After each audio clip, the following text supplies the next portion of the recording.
தைரியம் இருந்தா என் மேல கேஸ் போடியா பாத்திரலாம். சரியான அப்பா அம்மாக்கு பிறந்தா என் மேல கேஸ் போட்டு பார்த்தேன். இடி கேஸ்ல உள்ள போன நீ எல்லாம் கேஸ் போட்டு எஃப்ஐஆர் வாங்கின என் தலை விதி. நான் ஆக்ஸ்போர்ட்ல படிக்கிற அதே நேரத்தில் இந்த ஜாமீன் அமைச்சரும் படிச்சார். எங்க படிச்சாரு?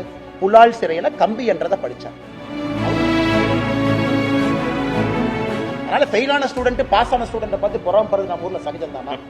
அதனால கம்பி என்ற அமைச்சரை நீ பார்த்து பொறாமப்பட.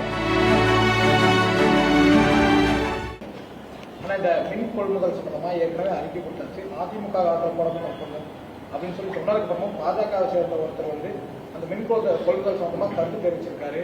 அதுல ஜாமீன் அமைச்சர்னு சொல்லியிருக்காரு. பாஜகவில் எத்தனையோ ஜாமீன் அமைச்சர்கள் இருக்கிறாங்க, அது அவங்களுக்கு தெரியாத கேள்வி. எனக்கு தெரியாதுங்கண்ணா. பாஜக இருக்கக்கூடிய ஜாமீன் அமைச்சர்கள் சத்தியமா எனக்கு தெரியாதுங்கண்ணா. அதாவது ஓராண்டுக்கு மேல சிறையில் இருந்து ஓராண்டுக்கு மேல பல முறை பெயில் ரிஜெக்ட் ஆகி அவருடைய சொந்த தம்பி அவர்கள் ஆளக்கூடிய மாநிலத்தில் இன்னைக்கு அப்ஸ்காண்டிங்கா இருக்கார். இவர் அமைச்சர், சத்திய பிரமாணம் எடுத்த அமைச்சர். இவருடைய சொந்த தம்பி வாண்டட் அக்யூஸ்ட் ஆஃப் இடி. பிடித்து கொடுக்க வேண்டிய கடமை தமிழக காவல்துறைக்கு இருக்கு. காவல்துறையை கையில் வைத்திருக்கக்கூடிய முதலமைச்சர் சொல்றாரு கோயம்புத்தூர்ல, என்னுடைய மகன் உட்பட 35 அமைச்சர்ல பெஸ்ட் அமைச்சர் இவராமா. ஆனா ஒரு நாள் அமைச்சர் ஆவாரு, கை வந்துருச்சுங்கன்னா பெஸ்ட் அமைச்சர் இவருன்னு ஒருத்தர் காட்டுறாரு. அவருடைய தம்பி இடி கேஸ்ல அக்யூஸ்ட், இன்னும் அப்ஸ்காண்டிங். தமிழ்நாட்டில் எங்க இருக்காரு எல்லாத்துக்குமே தெரியும். கரூர் போனீங்கன்னா இன்னைக்கு நைட் தூக்கிட்டு வந்துடலாம் அவர் காலையில். ஆனா காவல்துறை கைது பண்ணாது. அப்ப நான் ஜாமீன் அமைச்சர்னு சொல்லாம என்ன சொல்றதுங்கண்ணா? இதை உச்சநீதிமன்றம் சொல்றாங்க. இவ்வளவு வேகமாக இவருக்கு நீங்க அமைச்சர் பதவி கொடுக்கறதுனால எங்களுக்கே பயமா இருக்கு, சாட்சியெல்லாம் வச்சிருப்பாங்களான்னு. 13ஆம் தேதி பொறுத்திருப்போம் என்ன உச்சநீதிமன்றத்தில் சொல்றாங்க பார்ப்போம். அப்ப நான் ஜாமீன் அமைச்சர் என்று சொன்னதுல என்னன்னா தப்பு. ரெண்டாவது, நான் கேட்ட கேள்வி அதானி அம்பானி பிஜேபி நீங்க கொடுத்தீங்களே, சரி இது அதிமுக கொடுத்தாங்க, நான் கொடுக்கல. அதுக்கப்புறம் 77 கோடி ரூபாய் கொடுத்தீங்களே கமுத்தியில, அது என்னோட செகண்ட் அறிக்கையில் இருக்குங்கண்ணா. ஃபர்ஸ்ட் இதுல பெனால்டி சார்ஜ் 230 கோடி ரூபாய் கொடுத்தீங்களா, அதையே நீங்க காட்டல 530 கோடியோட, ஏன் மறைச்சீங்க?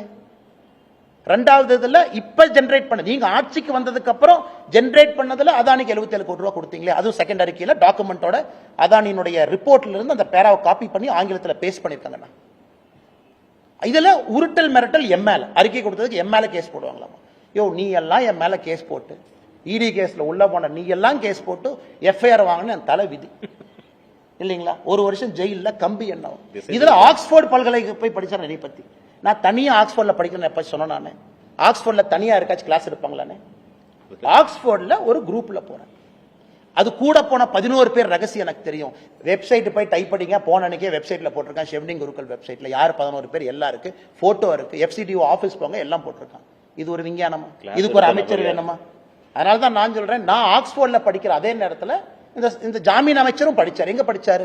புலால் சிறையில கம்பி என்றதை படிச்சார். அவர் ஒரு பக்கம் படிச்சாரு, நான் லண்டன்ல படிச்சேன்.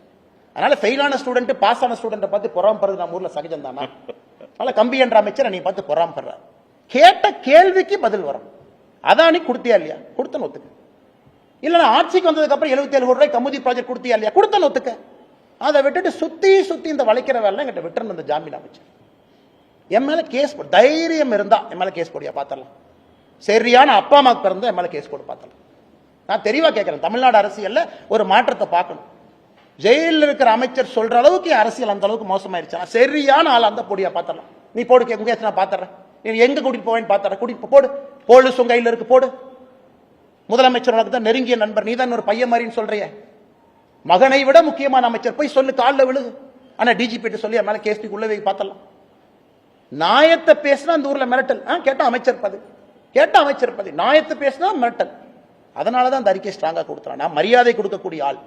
இந்த உருட்டல் மிரட்டலுக்கு பயப்படுற ஆள். நான் ஊர்ல உட்காந்து ஆடு மேய்ச்சிட்டு இருப்பேன், அதுக்கெல்லாம் பயந்துதான் இங்க உங்களை அரசியல் பண்ணிட்டு இருக்கேன் பாரு. நான் இந்த மாதிரி ஆள்லாம் ஓட விடணுங்கிறதுக்காக தான் நான் தவமா எடுத்து அரசியலுக்கு வந்திருக்கேன். தவமா எடுத்து வந்திருக்கேன்.